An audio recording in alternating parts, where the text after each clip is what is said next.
नमस्कार दोस्तों, आज बजट हमारे निर्मला सीतारमण जी ने पेश किया और बजट पेश करते सही एक खुशखबरी दी कि 12 लाख तक की इनकम पे कोई भी टैक्स नहीं लगेगा।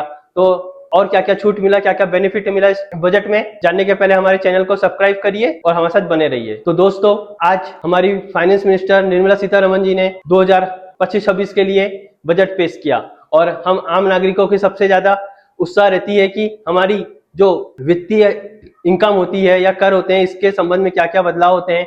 इसके अलावा अगर मैं बिजनेस करता हूं तो क्या क्या बेनिफिट मुझे इस बजट से मिलने वाला है। तो आज हम इन्हीं को जानते हैं। इसको हम 3 भागों में डिवाइड करते हैं, पहले व्यक्तिगत कर, फिर दूसरा टीडीएस और तीसरा अदर जो स्कीमें हैं उस पे। तो सबसे पहले हम लेते हैं व्यक्तिगत कर या पर्सनल टैक्सेशन। इसके तहत ओल्ड रिज्यूम में न्यू रिज्यूम होता था, तो ओल्ड रिज्यूम में कोई भी बदलाव नहीं आया है और जो न्यू रिज्यूम में जहां पहले 7 लाख तक की छूट मिलती थी, अब उसे बढ़ाकर 12 लाख रुपए तक कर दिया गया है। हाँ, तो अगर आपकी इनकम 12 लाख तक की होती है तो आप पे अब कोई भी इनकम टैक्स की लायबिलिटी नहीं आती है। तो सर इसको एक्सप्लेन करिए। तो हाँ, अगर आपकी इनकम 4 लाख रुपए तक है तो आप पे कोई भी टैक्स नहीं लगेगा। इसका जो स्लैब रेट रखा गया है वो 0% रखा गया है। 4 लाख से 12 लाख तक की इनकम पे जो टैक्स का कैलकुलेशन बनता है 65,000 पे, इस पे जैसे पहले 87A की छूट मिलती थी वह बढ़ाकर अब 65,000 रुपए की कर दी गई है। इस तरह हमें 12 लाख तक की इनकम पे कोई भी टैक्स नहीं लगेगा। हाँ, पर अगर मेरी कुछ स्पेशल परसेंटेज पे इनकम होती है, जैसे शेयर मार्केट से इनकम होती है या क्रिप्टो करेंसी से इनकम होती है, या फिर अगर मैं कुछ साइड बिजनेस करता हूँ उससे इनकम होती है, जिसपे स्पेशल या कहते हैं लॉटरी या गेमिंग, इनके थ्रू अगर कोई इनकम होती है और जिसपे स्पेसिफिक रेट अलग से डिसाइड है, जो हमारे जो स्लैब रेट होते हैं इसके अलावा है, तो ऐसी इनकमों पे हमारे लिए स्लैब रेट के हिसाब से टैक्सेशन होगा। सर स्लैब रेट किस प्रकार है? तो सर स्लैब रेट इस प्रकार है, 0% जीरो इनकम से 4 लाख तक की इनकम पे 0%, 4 लाख से 8 लाख पे 5%, 8 लाख से 12 लाख पे 10%, 12 लाख से 16 लाख तक 15%, 16 लाख से 20 लाख तक 20%, 20 लाख से 24 लाख तक 25%, और उसके ऊपर अगर हमारी इनकम होती है तो उस पर 30% टैक्स लगेगा। सर ये तो वही स्लैब रेट की बात। सर ओल्ड रिज्यूम में कुछ बदलाव नहीं? सर ओल्ड रिज्यूम पे कोई भी बदलाव नहीं है, जैसा है वो वैसे ही है।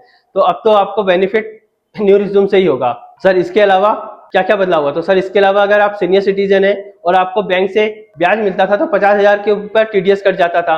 अब सर वो ब्याज की जो लिमिट है उसको बढ़ाकर 1 लाख रुपए तक कर दिया गया है। इसके अलावा सर बच्चे बाहर पढ़ने जाते थे तो उनको जो एजुकेशन की फीस का रेमिटेंस होता था उस पर टीसीएस कट जाता था। अब वो उसको बढ़ाकर, जो उसकी लिमिट पहले 7 लाख थी उसको बढ़ा के अब 10 लाख कर दिया गया है। इसके अलावा सर टीसीएस के रेटों में भी कुछ कुछ बदलाव आए हैं, लिमिट में बदलाव आए हैं। तो जैसे अगर आपको कमीशन इनकम होती थी तो 15,000 तक के इनकम पे आप पे टीसीएस नहीं कटता था, अब वो टीडीएस नहीं कटता था।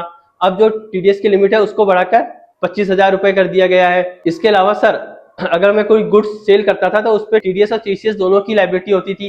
अब टीसीएस आपको नहीं काटना है, सिर्फ टीडीएस की लायबिलिटी होगी। सर इसके अलावा सर और क्या क्या बेनिफिट है? अगर आप एक एमएसएमई के अंदर रजिस्टर्ड है और आप एमएसएमई लोन लेते थे बैंकों से, तो गवर्नमेंट ने अब इस पे जो गवर्नमेंट की गारंटी रहती थी उसको बढ़ाकर 10 करोड़ तक कर दिया गया है। और ये तो बात हो गई कि जो वित्तीय वर्ष 25-26 है इसके लिए इनकम टैक्स में ये बदलाव है। इसके अलावा सबसे बड़ी जो बात है वो यह है कि इनकम टैक्स का न्यू बिल आएगा, जिसको अगले हफ्ते सरकार पार्लियामेंट में पेश करेगी और उस पर डिस्कशन होगा। अगर वो पास हो जाता है तो हमें अगले सत्र से नया इनकम टैक्स बिल देखने को मिल सकता है दोस्तों।